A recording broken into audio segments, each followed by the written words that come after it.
What's on YouTube? It's PeteTT coming at you with another Division video. And if you remember, guys, a couple of weeks ago I brought you a video titled Future Updates. Basically, it talked about things that we wanted to see in the next updates from the Division. And it had a really good response from you guys. A lot of comments on it telling me what kind of things you guys would like. A lot of you agreeing with some of the things that I said I would like to see in it. So I thought that I would bring you another video. Now, I've been sitting down thinking since 1.2 came out about the good things in 1.2, the bad things in it, the things that are still missing that we really desperately do need to see. And that's pretty much what we're going to cover off in this video. So up first, a clear must. Now, I know the devs are working on this, they have said it in the State of Game, but that is a bigger stash, you know. They've got to keep us updated on this. They said in the State of Game that a bigger stash is something that they are working on. It's something that needs to be done on a server issue or something to do with the servers, and they just couldn't bring it in at this time. My problem with this is that they keep bringing us new updates, new gear, new weapons, and they don't give us anywhere to store it, okay? So they've either got to stop giving us new gear until they can sort out a stash, or I don't know. Let me know what you think, guys, but I think it is a major issue that they need to get on top of very, very quickly. Up next then, something that is still being talked about is weapon camos, okay? I don't know about you guys, but I think weapon camos are a little bit like Pokemon, okay? I want to collect them all. Simple as that. I want every single weapon camo because I love collecting things. Okay, that's me. I've done it in every single game possible. Call of Duty, I never worried about KDs. I always went for weapon camos to have everything. The same in Destiny, it was shaders and emblems. In this, I want all the weapon skins, but I just don't have anywhere to store them. You know, I've got a second character that is pretty much his whole backpack is full of weapon camos. So we need somewhere. My idea would be something like Destiny where we have a vendor or something in the base of operations that you can go to, and when you bought a weapon camo, it goes into there. Okay, they can give us appearance items that don't take up room. Okay, we can have hundreds of thousands of appearance items on us at all times that we can just swap around, but we can't with weapon camos. They've got to fix that, and I'm sure you guys will agree, but let me know what you think about that in the comment section down below. Next then, sealed cash trading. Okay, the reason I say sealed cash trading, guys, is for those of you who have been in stream, you will know the Dark Zone has got very, very brutal right now, especially the 201 plus gear bracket. In DZ5 and 6, especially the flamethrowers, they're like stupidly OP, okay? And quite a few times, one or two of us have gone down. We've died, we've dropped our loot on the floor. There have been other agents around, so like our teammate, you know, like the other night, me and Gaz both died. Digit and Weege picked up our sealed caches so that the other agents didn't do it, but then they couldn't trade it back to us. Okay, so that was our loot. They wanted to pick it up, you know, to keep it in the team, but they couldn't give it back to us. So I think that the sealed caches should definitely work the same way that player trading works with everything else. You should be able to swap them and things like that. Talking about that, though, I also still think that you should be able to exchange everything in Game of the Fighting, your mission rewards, boss drops, absolutely everything should be tradable. Again, I don't know what you guys think about that. I know player trading still split the community into two sides, so let me know what you think about that down below, guys.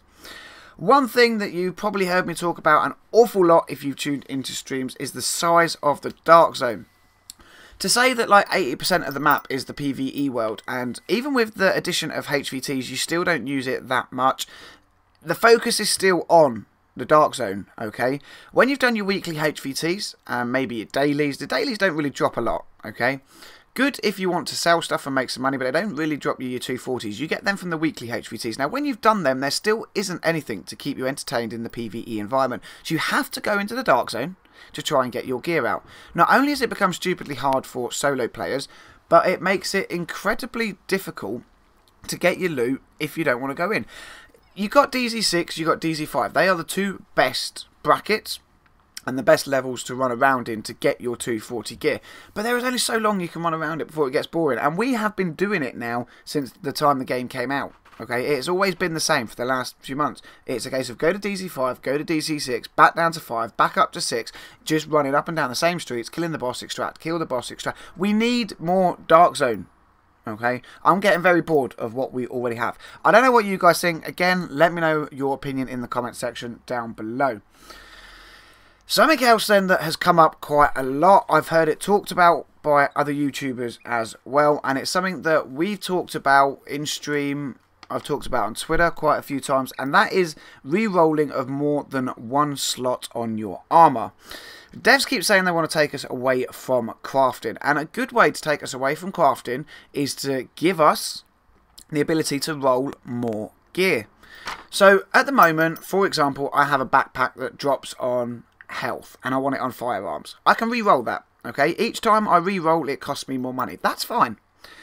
But it also doesn't have ammo capacity, so I want to re-roll that as well. I can't do both, so that ends up getting scrapped. Now, I might have, spent an hour in the Dark Zone chasing that one piece of gear that I want, or in incursions. I've done a lot of time and effort into getting that one piece of gear, but it's useless because it needs re-rolling twice.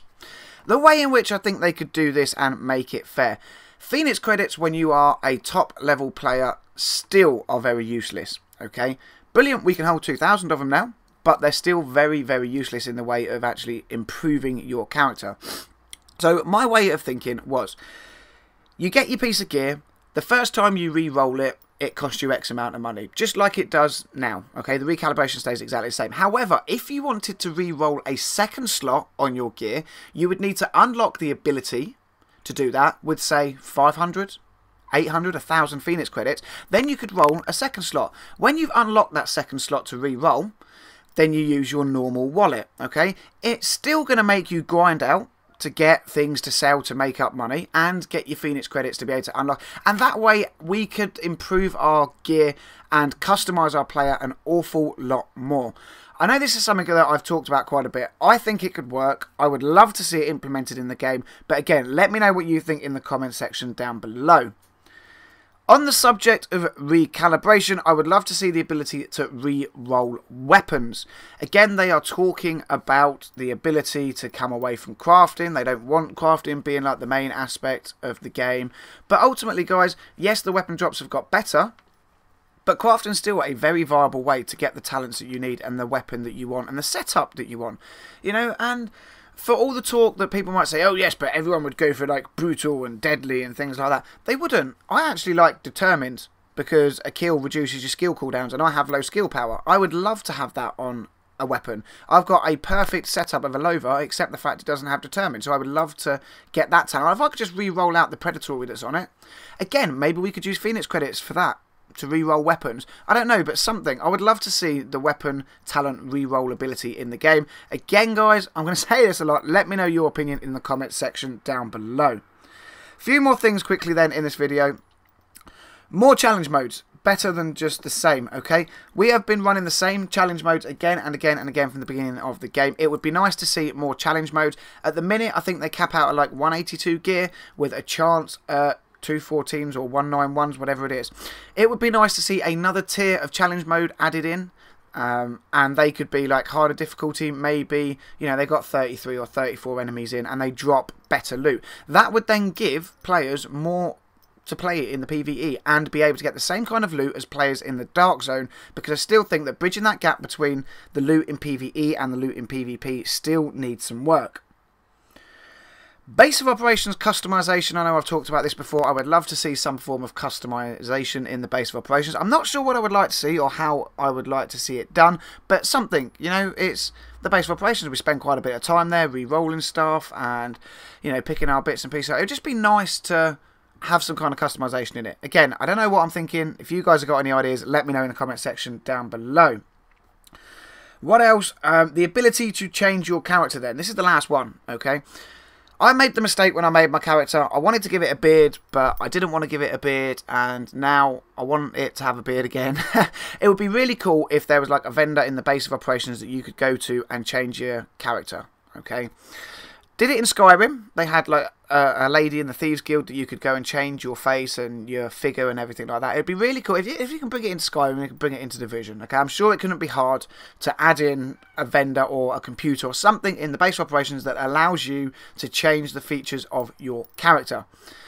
That's it, guys. That's my ideas for this episode of Future Updates. Again, I know I've said it a lot through the video. I would love your opinions in the comment section down below. So please, any ideas, let me know down below.